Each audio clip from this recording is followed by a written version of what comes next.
estamos em contato com a nossa convidada. Ela fala conosco diretamente dos Estados Unidos, na Flórida. Ela é formada em gestão pública, também escritora de livros, comunicadora para pessoas neurodivergentes. Tainara Thompson. Tainara, boa tarde, tudo bem? Boa tarde, Felipe, tudo jóia? Tudo ótimo.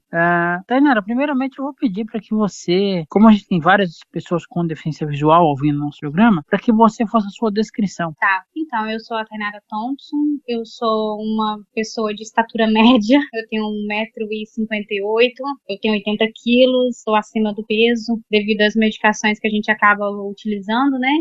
Isso acaba agravando, e tenho olhos castanhos, cabelo loiro, sou branca, acho que é isso. Não tem mais alguma coisa que gostaria que eu escrevesse? Acho que basicamente é isso. Tainara, no seu caso, você teve o seu diagnóstico quando criança ou já na fase adulta? Não, eu tive o meu diagnóstico depois que eu cheguei nos Estados Unidos, porque eu passei por um momento bem traumático e eu busquei uma orientação psiquiatra, né? E foi quando eles me disseram que possivelmente eu estaria dentro do espectro, porque quando a gente passa por algum tipo de situação traumática, quem está dentro do espectro acaba tendo os sentimentos ampliados, né? As condições, as comorbidades, e foi quando eu iniciei fazer os testes e teve também uma entrevista com a minha mãe, e foi quando a gente começou a buscar mais a fundo, e eu tive um priminho também, foi diagnosticado com autismo aos 6 anos de idade, e a gente começou a ver relações de enquanto eu era criança com aquele mesmo comportamento, mas na menina acaba sendo mais invisível, né? Geralmente a gente, quando gira, ela tá brincando de bailarina,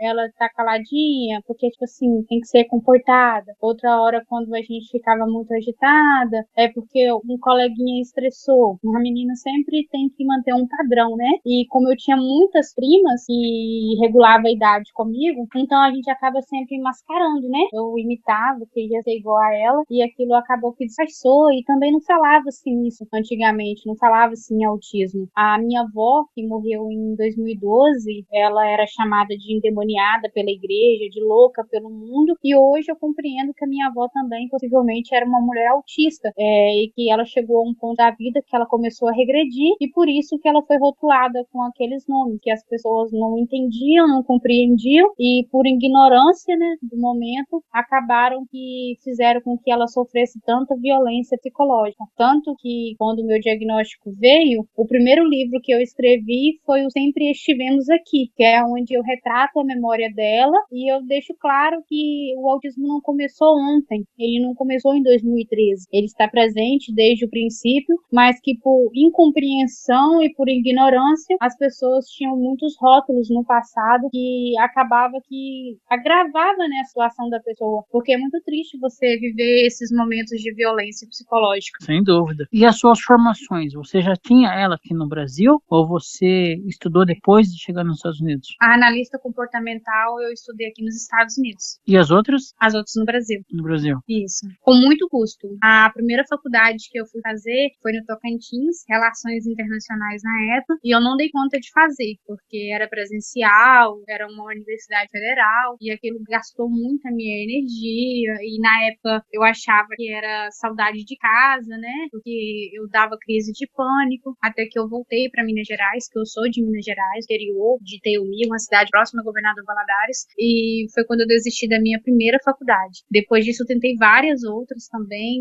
eu não consegui de forma presencial, eu só consegui me formar de forma EAD, né? Que é essas faculdades que a gente tem online, que permitia que eu estudasse nos momentos em que eu estava bem, e no momento em que eu não estava, eu poderia, tipo assim, me resguardar, porque ter aquele compromisso de frequentar uma sala de aula todos os dias era muito desgastante para mim. Hoje eu entendo que tem muito a ver também com o TDAH não tratado, né? Quais que você fez aqui no Brasil? Gestão pública. Aqui eu formei no Brasil, eu tenho pela Anhanguera, gestão pública. E as outras de comunicação, você fez aí pós chegar nos Estados Unidos? Não, a comunicação na realidade, ela não é uma faculdade em si, é mais o trabalho que eu desenvolvi, né? Dentro da gestão pública, a gente acaba trabalhando como coordenação de alguns setores e você acaba desenvolvendo essa questão da comunicação. Tanto que hoje eu tenho um trabalho chamado Comunicação Neurodivergente, que é onde faz a ponte entre pessoas neurotípicas e pessoas neurodivergentes. É uma linguagem clara, uma linguagem linguagem franca, que permite que as pessoas possam ter um bom relacionamento, porque o autista adulto, ele tem muitos prejuízos, e os maiores prejuízos dele vêm dessa área da relação. Muitas das vezes não é porque, por exemplo, um casamento acaba, eu tô no meu segundo casamento, um relacionamento acaba não por falta de amor, mas porque não tinha uma comunicação clara, e essa falta de comunicação acaba levando um desgaste, né, muito grande, e assim é no relacionamento amoroso, no relacionamento de amizade, no relacionamento no trabalho. Então eu desenvolvi esse trabalho de comunicação, que é uma linguagem clara, uma linguagem assertiva, para poder fazer essa ponte. E o que levou você a sair daqui do Brasil e ir para os Estados Unidos, mesmo com todas as dificuldades do autismo já impõe, né? O que levou você a fazer essa mudança? Quando eu vim para cá, eu não sabia. Eu literalmente estava passando por um momento muito delicado após a separação do meu casamento que eu tive aí, e eu queria parar de sentir aquela dor, né? Porque foi um momento muito difícil na minha vida. Eu amava muito o meu ex-marido e eu vi nos Estados Unidos uma oportunidade de recomeçar ao lado do meu tio, da minha família que eu já tinha aqui, e de voltar a ver novas coisas, conhecer novas pessoas e buscar me entender, porque eu viajei muito o Brasil também. A gente, quando não sabe o que é que a gente tem, a gente fica na tal descoberta que não para nunca, né?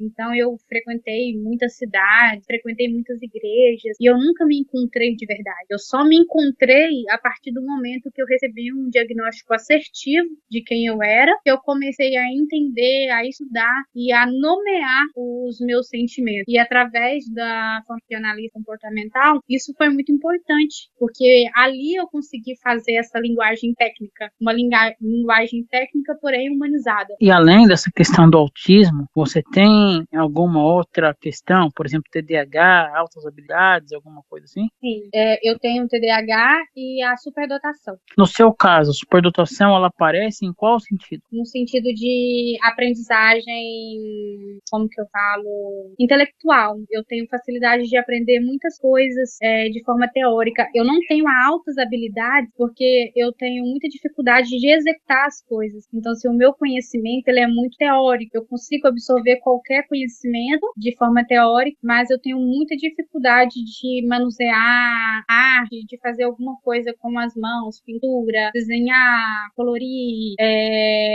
fazer uma arte, por exemplo, de barro. Eu não tenho nenhum tipo de habilidade nesse sentido, não tenho nenhuma habilidade com esporte. É simplesmente conhecimento técnico mesmo, teórico. Eu posso ler um artigo hoje e daí a pouco eu hiperfoco naquilo e praticamente eu sei tudo sobre aquela situação. Por exemplo, línguas, coisas você consegue. Não no sentido das línguas. Hoje, por exemplo, eu falo inglês, né? Mas também é uma coisa mais privada, porque eu não tenho muito contato com o exterior, no sentido.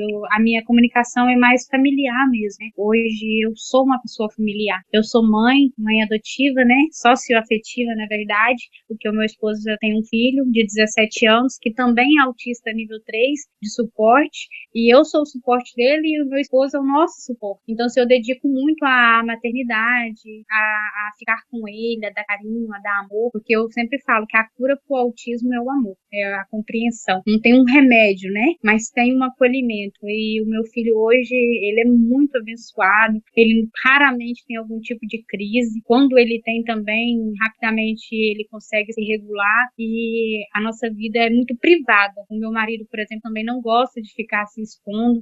Tenho poucas fotos na internet com ele, com a minha família, porque a gente tem essa sensibilidade, né, de ficar se expondo e a gente prefere ficar mais resguardado. Então, assim, eu não pratico muito a questão da língua com outras pessoas, também não tenho interesse. Eu tenho muito interesse na área do comportamento, é algo que eu gosto sempre de estar estudando, a neurociência, de estar identificando, porque nos dias atuais, as pessoas acabam colocando tudo dentro no mesmo saco, né? Pega todos os diagnósticos, fulano parece ser isso, e coloca ali, mas não busca compreender a história de vida daquela pessoa, o comportamento que ela tem, se é algo que acompanha ela desde criança, se é algo que surgiu na adolescência, se é algo que surgiu na vida adulta. Então, assim, eu me preocupo muito em estudar sobre isso, porque é um trabalho que eu desenvolvo hoje na internet, né? Fui pro Instagram, em outubro, final de outubro. Hoje eu tenho quase 12 mil seguidores e eu coloco sempre lá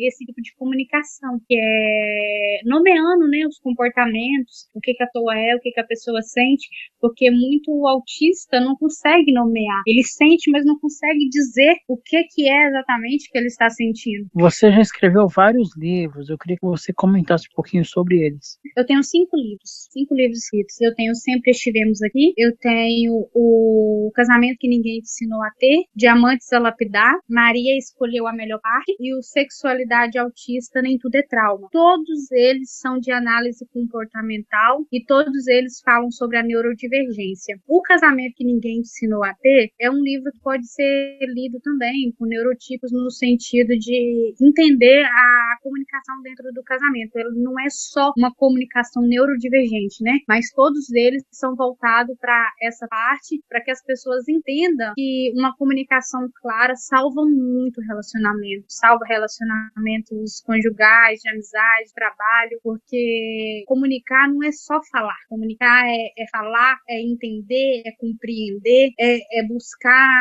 adaptação quando necessário, né? Porque às vezes nem tudo que eu falo, nem tudo que eu ouço é o que a pessoa realmente falou, né? Então a gente tem que ter esse entendimento do que ela tá falando, o que eu tô entendendo. Se eu não entendi bem, ou se eu imagino que eu possa ter entendido errado, eu pergunto de novo, você tá querendo dizer isso? Então, assim, isso salva muito o relacionamento, porque a falta de comunicação, a falta de entendimento, ela é o primordial para destruir qualquer tipo de vínculo. Essa questão do casamento que ninguém te ensinou a ter, pelo autista ser muito literal, isso de uma certa forma prejudica? Talvez, mas no livro mesmo que eu escrevo, eu falo sobre o meu relacionamento com o George. Quando eu e o George começamos a nos relacionar, o meu inglês era 0.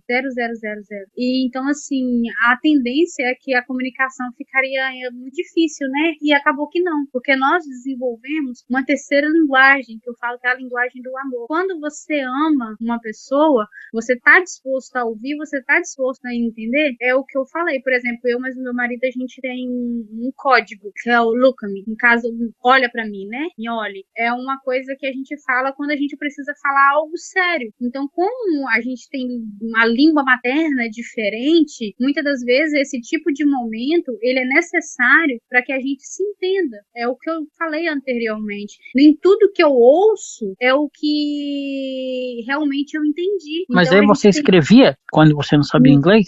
A gente usava o tradutor, tinha um fone tradutor também, né? A gente às vezes usava o fone, às vezes usava o telefone mesmo para poder falar, mas a gente acabou criando essa terceira linguagem, que eu acredito que ela vem do afeto, ela vem da necessidade. Hoje, por exemplo, eu falo que não adianta você explicar o autismo para quem não quer entender. O autismo hoje, ele tá acessível, a explicação do que é, como lidar, tá acessível para todos que desejam buscar. Então eu sempre falo, eu tenho um público específico, eu escrevo para quem está buscando compreender. Eu não faço questão de ensinar para quem não quer saber, porque a pessoa que está fechada ao entendimento, você pode desenhar que ela não está nem aí, ela simplesmente não quer, ela não faz questão, então você tem que manter do seu lado, ao seu redor, pessoas que te amam, pessoas que desejam te entender. Por exemplo, eu tenho amizades, quando eu cheguei aqui nos Estados Unidos mesmo, uma amizade minha de infância, falou comigo assim, tá, eu achei que você era metida. Eu pensei assim, nossa, depois que a Thay chegou aqui, a Thay se casou com um cidadão americano, ela nem vem visitar a gente, ela não faz questão de estar com a gente. Ela falou, hoje, como eu conheço a sua situação, como eu leio a sua escrita, eu vejo como você se sente em um ambiente, tipo assim, muito cheio. Ela falou assim, eu entendo que você não vinha me ver, não é porque você é metida, mas sim porque você não se sentia confortável. Aí, tanto que ela fez um jantar na casa dela há pouco tempo, me convidou com a minha família pra gente poder jantar, pra gente lembrar do passado, conversar, e foi quando ela disse isso pra mim. Então, assim, eu me senti muito acolhida. Por quê? Porque ela procurou ler, ela procurou entender, e ela fez aquele jantar de uma forma de me recepcionar. Então, assim, foi o cuidado da amizade. Então, nisso eu entendo que qualquer pessoa que deseja ter você do lado, ela vai buscar te entender, ela vai buscar criar situações na qual seja confortável para você. Se a pessoa não faz isso, se constantemente ela te fere, mãe, ou ela te julga pelas suas necessidades, ela simplesmente não tem um amor genuíno por você. E hoje, como é que tá para você, na sua vivência aí nos Estados Unidos, levando em conta, né, que muitas pessoas estão tendo que voltar para o Brasil com essa questão do Trump? Como é que tá o seu tempo de estado aí nos Estados Unidos? Olha, sinceramente é uma situação muito triste, porque ninguém está seguro, né? A não ser que seja realmente um cidadão norte-americano. Eu ainda não tenho a minha documentação, eu estou passando por um processo judicial para poder conseguir. Está paralisado, entrevistas sendo canceladas, sendo reagendadas, porque eles estão revisando casos antigos. Então, assim, a gente fica bem temerosa. Inclusive, eu tive uma audiência dia 3 de março agora, e essa audiência ela foi estendida para setembro, e é algo que acaba me causando muito desconforto, porque eu fico muito ansiosa enquanto a isso, mas a minha família é bem, tipo assim, receptiva. O meu marido, ele me dá muita tranquilidade, ele sempre passa para mim muito apoio, né, e me deixa mais confortável nessa situação. Mas hoje, aqui nos Estados Unidos, ter um green card não é garantia de nada, a não ser que você realmente seja um cidadão norte-americano, porque nem sempre a lei está sendo cumprida de forma justa. Mas pelo seu esposo ser um cidadão norte-americano, isso de uma certa forma não facilita para você? O meu quadro, ele está instável, né? Ele está melhor do que o de muita gente, mas ainda assim, nada me segura aqui. O fato de eu não ser realmente uma cidadã americana é bem nítido, né? E mesmo tendo o green card também não ajudaria, porque hoje eles não estão literalmente respeitando isso. Tem quem diga que, desde que você não faça nada de errado, você não vai, tipo assim, sofrer as consequências. Mas esse nada de errado, ele é muito amplo, né? Às vezes algo que na minha cabeça pode ser simples, uma injustiça, pode ser visto como algo, tipo assim, inadmissível para eles. Então, o meu marido sempre me passa o conforto, que se viesse acontecer alguma coisa, ele vai para o Brasil comigo, sem nenhum problema, ou a gente vai para algum outro país. Mas é claro que isso não é a primeira escolha, né? Porque o meu marido, ele tem uma empresa aqui no ramo da construção, da carpintaria. Então, assim, para ele não é viável. Então, assim, para ele é melhor que a gente permaneça aqui, porque o meu enteado também tem a mãe dele, necessita de ver a mãe, né? É algo bom para ele. Então, a minha situação aqui hoje, ela é muito boa, comparada a outras situações, mas ainda assim chega a ser desconfortável. Ô, Tainara, e a questão de acessibilidade aí, como é que tá? Sobre nós autistas? Sobre as pessoas com deficiência em geral e também a questão de vocês. Olha, pelo meu ponto de vista, pela minha perspectiva como gestora pública, como uma mulher deficiente, eu não vejo aqui como um país acolhedor.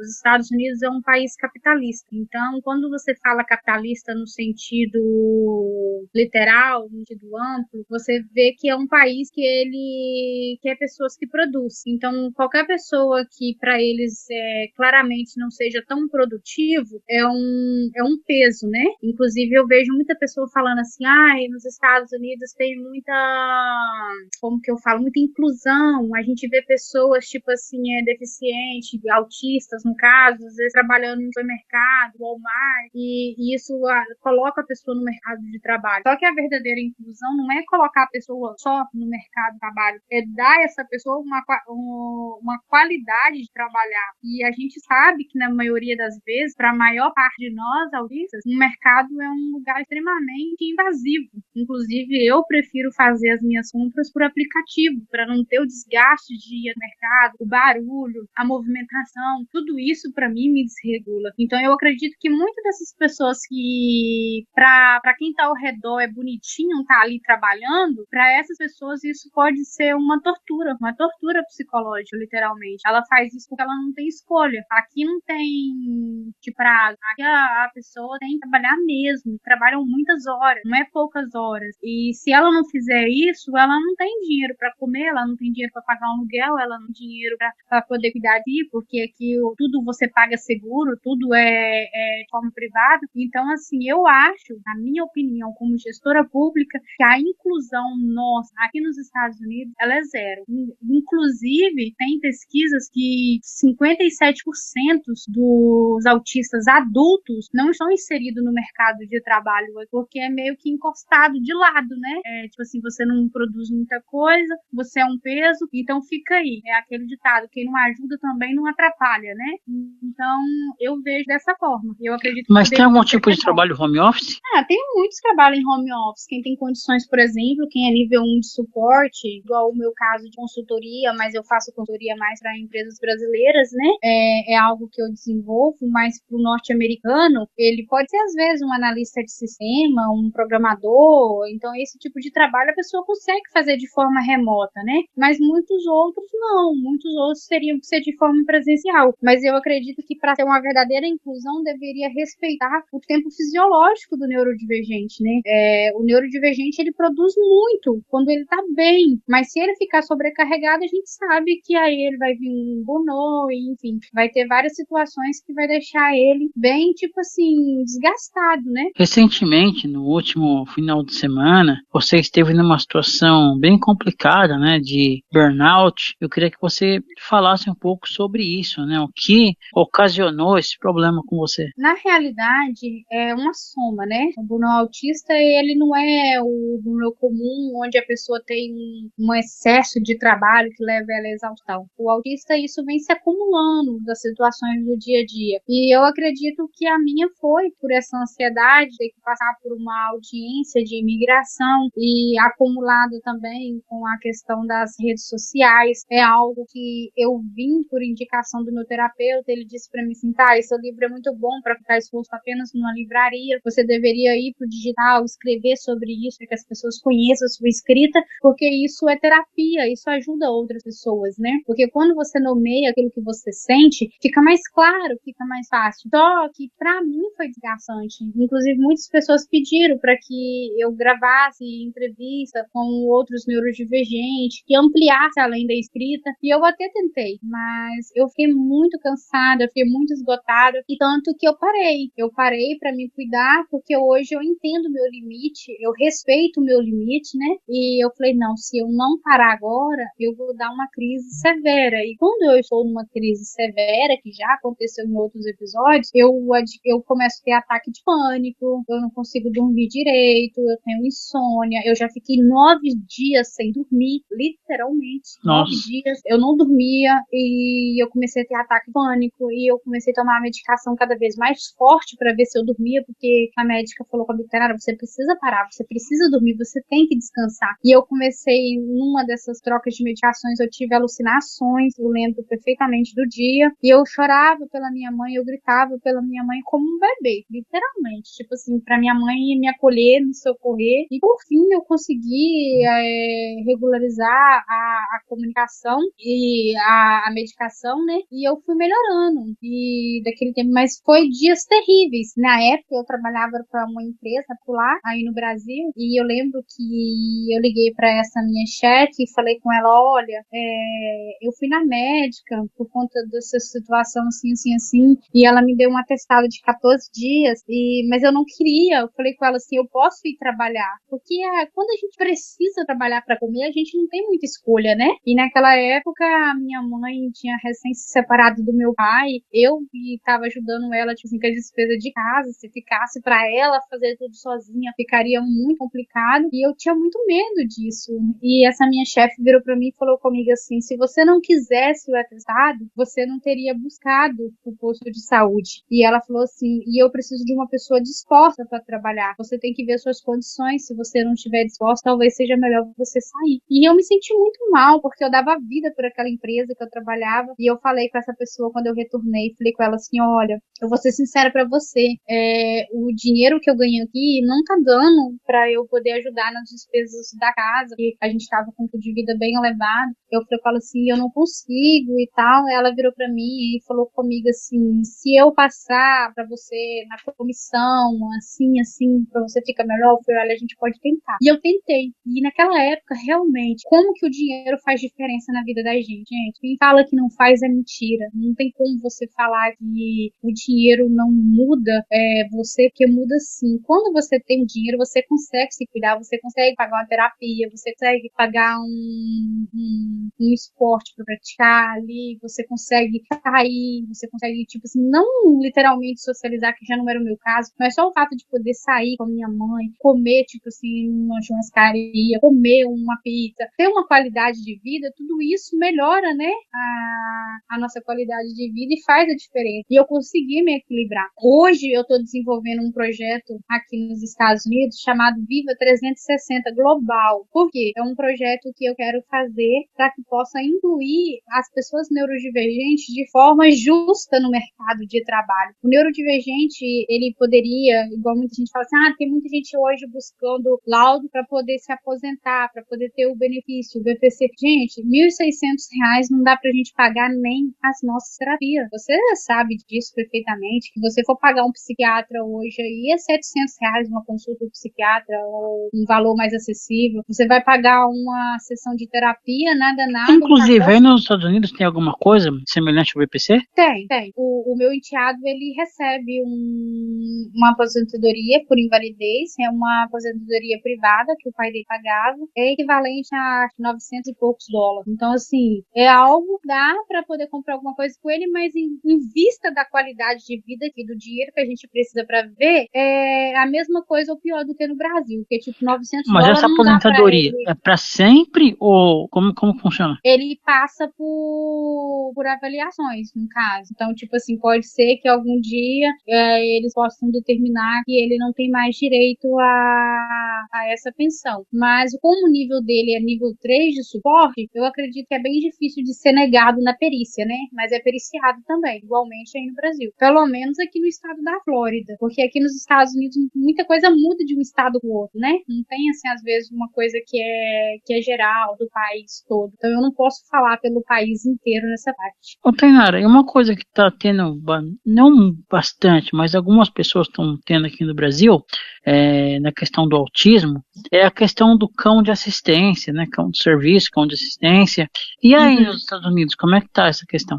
Olha, algumas pessoas têm, tipo assim, já vi falar que tem coisa. Eu, particularmente, na minha casa, a gente não tem, porque eu tenho muita sensibilidade. Então, assim, se for o cheiro do cocô, o cheiro do xixi, o pelo, a textura do animal, tudo isso me incomoda muito, né? E o meu enteado também, ele também não tem muita afinidade com animais, com essas coisas. Então, assim, nós, particularmente, em casa não temos. Mas eu já vi muitas pessoas falando o quanto é bom ter. Para algumas pessoas resolve muito. Ah, entendi. E a gente até estava falando fora do ar a questão da Disney, né? Você que está bem próximo da Disney, eles têm algum treinamento para lidar com as pessoas autistas ou com outras deficiências? Eu não sei te falar. Inclusive, eu tô com esse projeto com um deputado do Mato Grosso do Sul. Eu mandei para ele essa semana para que ele pudesse avaliar, para que possivelmente ele pudesse apresentar no Ministério, né? O deputado Marcos Solon, eu enviei para ele, que eu já tinha enviado esse projeto para a economia solidária, e eles falaram comigo que a economia solidária não era o mais propício, mas o Ministério de Direitos Humanos, né? Que é exatamente isso, que é criar um selo de acessibilidade cognitiva. Como que esse selo funcionaria? Ele seria praticamente igual o alvará de bombeiro. Qualquer comércio, para ter, assim, para estar em funcionamento, deveria adquirir esse selo, que é um treinamento para lidar com pessoas neurodivergentes. Ô, Tainara, e como que eles lidam aí com a questão de audiodescrição nas TVs, mesmo cinemas? Tem esse recurso aí também?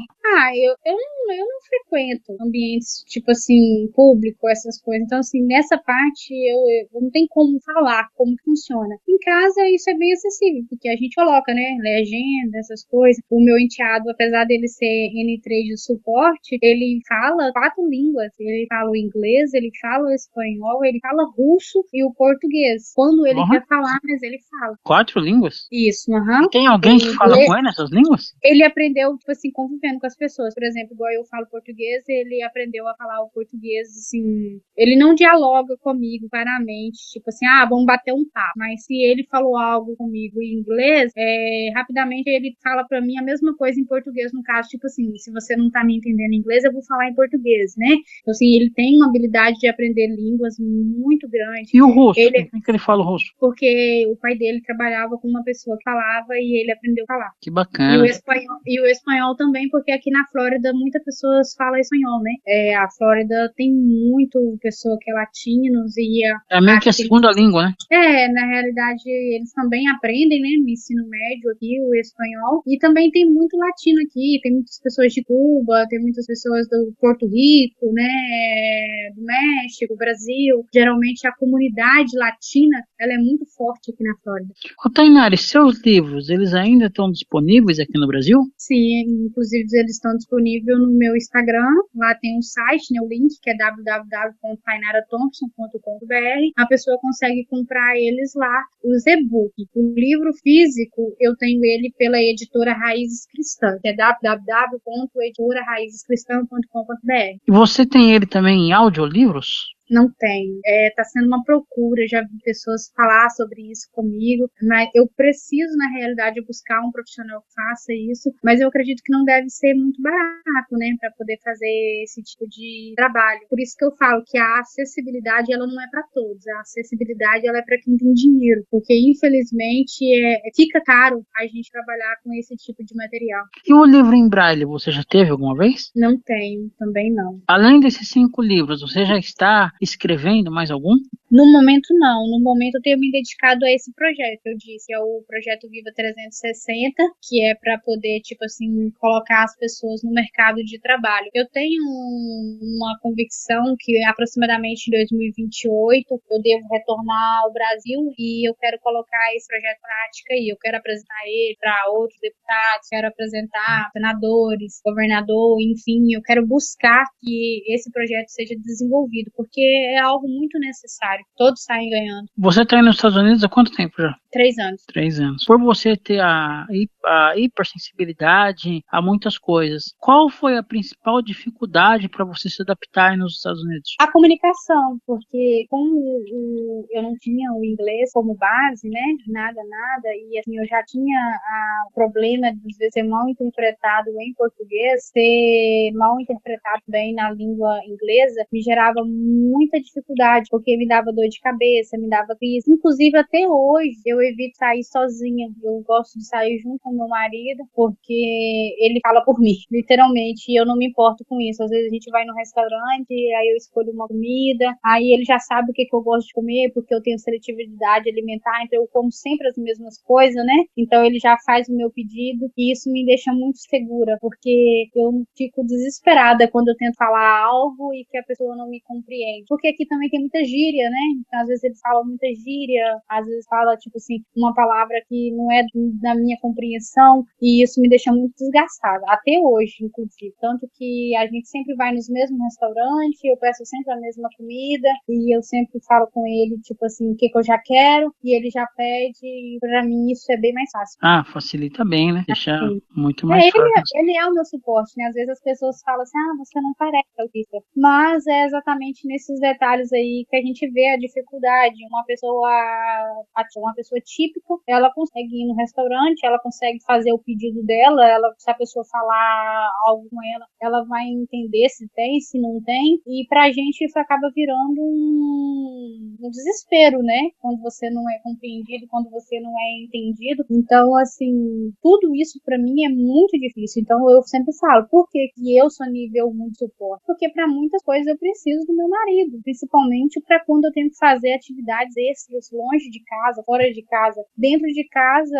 eu tenho bastante suporte também. Aqui na minha casa é um apartamentinho pequeno, eu tenho uma pessoa que limpa para mim, que faz uma house clean, faz uma deep clean, né? É como se fosse uma faxina geral aí no Brasil, uma vez por mês. A alimentação eu compro, porque aqui a gente come comida grega, porque o meu enteado ele faz uma dieta alcalina, então assim a comida é comprada num restaurante grego e funciona dessa forma, porque eu também tenho muita dificuldade de fazer comida no sentido de ter o fogo ligado, de queimar a comida. Então assim, eu falo que o meu apoio é esse, ele me apoia dessa forma, me dando uma condição condição de vida sustentável, e eu apoio o meu enteado no sentido de que de lembrar de escovar os dentes, de tomar banho, de fazer alguma atividade, de dar uma medicação. Então eu sempre Mas é o homem que ele fica agressivo? Não, o George ele é bem tranquilo, porque como ele faz essa dieta alcalina, como eu disse,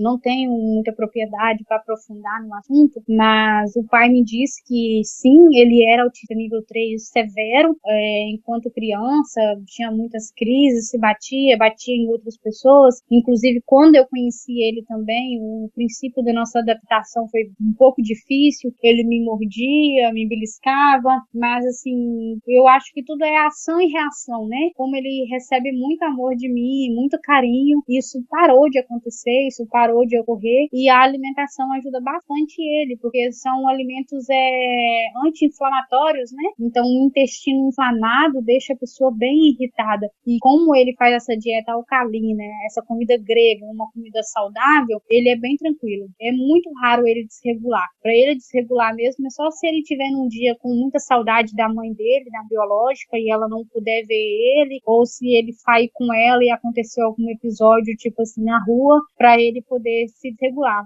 Não sendo isso, ele é muito tranquilo, muito higiênico, muito responsável, ele é uma graça.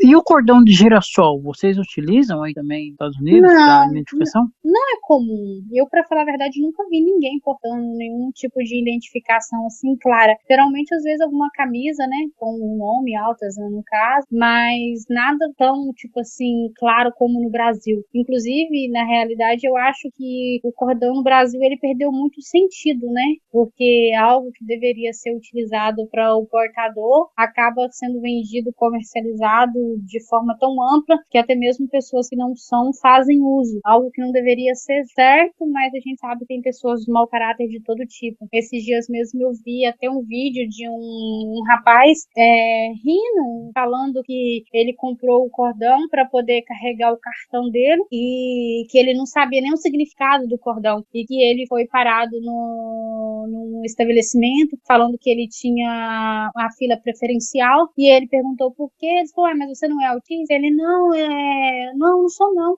Mas você tá usando o cordão. E ele rindo da situação como se fosse, tipo assim, uma brincadeira. Mas a gente sabe o quanto que isso é sério, porque muitas das vezes acaba descredibilizando quem realmente precisa, né, daquela preferência. Porque quem tá do lado pode interpretar como que realmente é uma pessoa sacana, porque o autismo não vem assim na cara, e só nós sabemos as nossas limitações. Inclusive, no Brasil tem muita burocracia, as coisas públicas, né, para você resolver. Tudo que você vai fazer gasta muito tempo, gasta fila, espera, e isso pra gente é muito exaustivo, é muito estressante. Realmente é muito burocrático e dá muito cansaço, né, essas questões. Sim, inclusive a minha mãe, desde quando eu tava aí, ela já era a minha procuradora legal, para ela poder resolver as coisas para mim. Hoje eu pago um contador, né, para poder resolver as minhas situações. Inclusive teve uma época que ela até disse, você paga contador de forma desnecessária, é um gasto a mais. Eu falei, não, é um gasto necessário, porque eles resolvem tudo no sentido de democrático, né, tipo assim, de tudo que é difícil para mim, de fila, essas coisas, tudo isso eles fazem, eu não tenho que estar ligando para ninguém, eu não tenho que ficar resolvendo essas burocracias. Então, para mim, é algo que não é luxo, é algo que é necessidade. Mas eu entendo que realmente, tipo assim, pagar R$300 mensais para um contador, para mim hoje é algo fácil, mas para quem mora no Brasil, não é legal, né? Não é viável. Hoje sua mãe tá aí nos States com você? Não, minha mãe mora no Brasil. No Brasil? E como é que foi para você esse momento de entender que você ia viver uma outra vida, completamente longe da sua família, né, da sua mãe, do seu pai, e ir para os Estados Unidos, uma outra experiência, vamos dizer assim? Olha, como eu disse, eu estava passando por uma situação complicada e como eu tinha uma ligação muito forte com meu irmão, a ideia de vir para cá realmente eu ia ter da minha mãe, né? Por que você não vai, passa um tempo com seu irmão e você, tipo assim, volta se você não gostar, né? Se você não quiser, tipo assim, se estender por lá, pelo menos um período para poder ter a cabeça. Só que logo que eu cheguei, eu já conheci o George, então a minha história com o George foi muito bonita. Eu falo que a minha história com o George é uma história de Deus, é como Ruth Boaz, porque porque logo que eu cheguei, uma amiga me apresentou para ele, para eu poder cuidar do George filho, que ele estava precisando de alguém para poder ficar com ele. E eu comecei a trabalhar para ele. E no primeiro mês que eu estava trabalhando com ele, ele me chamou para sair. E desde o primeiro dia que nós saímos, a gente não se separou mais, né? E eu tinha escrito uma carta para Deus naquela semana, falando com Deus, falei: Senhor, o Senhor sabe das minhas necessidades, o Senhor sabe o quanto que eu acredito na instituição chamada casamento, e o quanto que eu queria ser casada, o quanto eu lutei pelo meu casamento anterior, mas foi o meu ex-marido que realmente me colocou numa situação de desistir. Eu não queria, eu tentei de todas as formas, mas chegou um ponto que não dava mais, não tinha condições de nós dois continuar juntos, né? E eu falei com o Senhor, falei assim: Senhor, eu quero um marido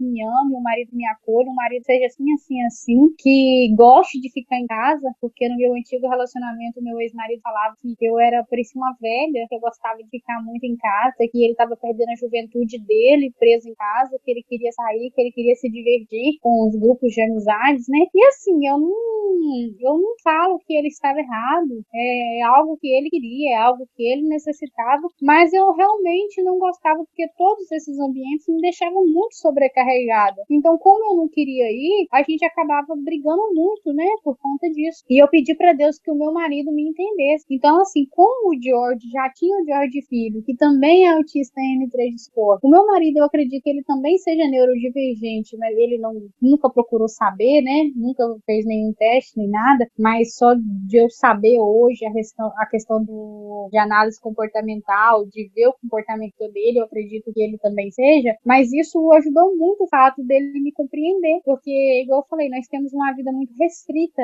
a gente não é de sair de casa, a gente não é de frequentar parque, a gente não é de frequentar a casa de outras pessoas, e quando a gente faz isso, a gente faz de forma muito planejada para que a gente não se sobrecarregue, e quando isso acontece também, a gente claramente entende o lado do outro. Vamos embora para casa, eu estou cansado, vamos embora, não tem essa discussão, vamos ficar mais 10 minutos, vamos ficar mais meia hora. Não, se falou vamos embora para casa, a gente se despede e a gente vai para casa, porque a nossa casa é um lugar aconchegante, é um lugar onde a gente fica confortável, a gente fica protegido, e para mim tá tudo bem. Então eu sempre falo, eu tenho um casamento muito abençoado, direcionado por Deus e que atende todas as minhas condições hoje. Por isso que eu escrevi o livro Casamento que Ninguém Te Ensinou a Ter, porque quando você não tem uma ideia do que é o casamento, do que é o diálogo, a conversa, a compreensão, o entendimento, você nada, você não sai do lugar, né? Ou então você morre afogado. Por quê? Porque tudo aquilo te consome. Eu também vivi um momento muito triste no meu antigo relacionamento.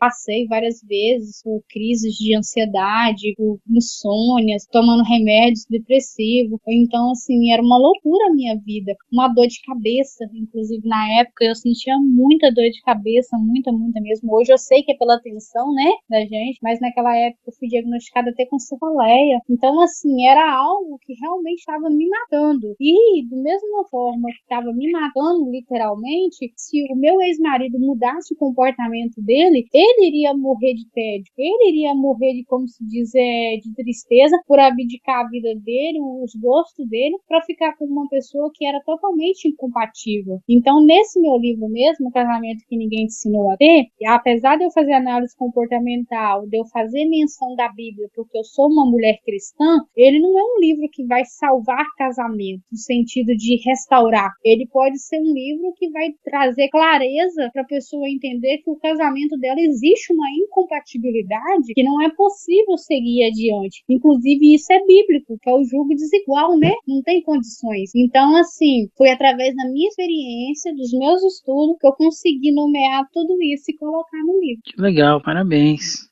Tainara, como é que tá as adaptações aí nos Estados Unidos para a próxima Copa do Mundo, que vai ser em 3 países, né? Canadá, Estados Unidos e México. Olha, eu também não sei te falar o certo, né, que tá essas questões das adaptações. Inclusive, eu até gostaria de assistir um jogo, porque vai ser bem no meu aniversário, vai ter um jogo do Brasil em Seattle. Então, assim, eu queria muito estar presente, mas eu não sei, tenho até que ver sobre isso. O país está muito instável. O país, ultimamente, só fala em economia, guerra, imigração. Então, assim, tá tudo muito água. A gente não tem muita certeza de nada e eu não sei te falar. Ok, Tainara Thompson, em nome da Rádio Paraty FM. FM, programa Espaço da Inclusão, canal do YouTube da Rádio Web Teletema. Gostaria de agradecer a sua atenção, a sua gentileza aqui com o nosso programa. Gostaria que você fizesse as suas considerações finais, deixasse seus contatos. Se quiser passar uma mensagem também aí no inglês, fique à vontade. Não, o meu público mais é brasileiro mesmo. Eu só gostaria de dizer que eu sou muito feliz de poder fazer essa ponte entre neurodivergentes e neurotípicos. Eu falo que eu acredito na comunicação, eu acredito que ela é um instrumento maior nas nossas vidas. Eu falo que a nossa deficiência ela é pelo ambiente, não pela nossa capacidade, porque temos muitas capacidades. Então, assim, valoriza quem que você é, estuda quem que você é.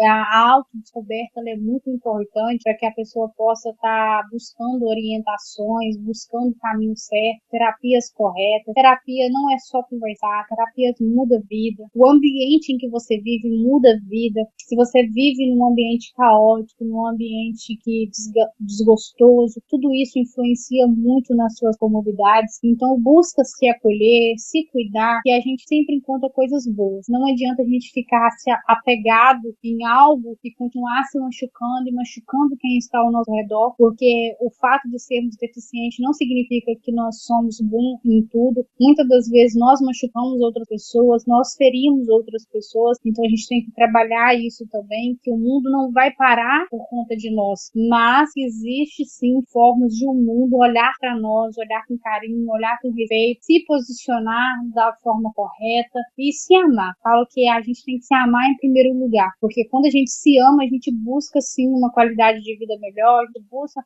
adaptações melhor para as nossas vidas. A princípio pode ser doloroso, mas no decorrer dos dias você vai ver que é aliviante. É aliviante você saber quem que você é, para onde você vai, com quem que você vai e quem que merece permanecer do seu lado, principalmente. Suas redes, seus contatos?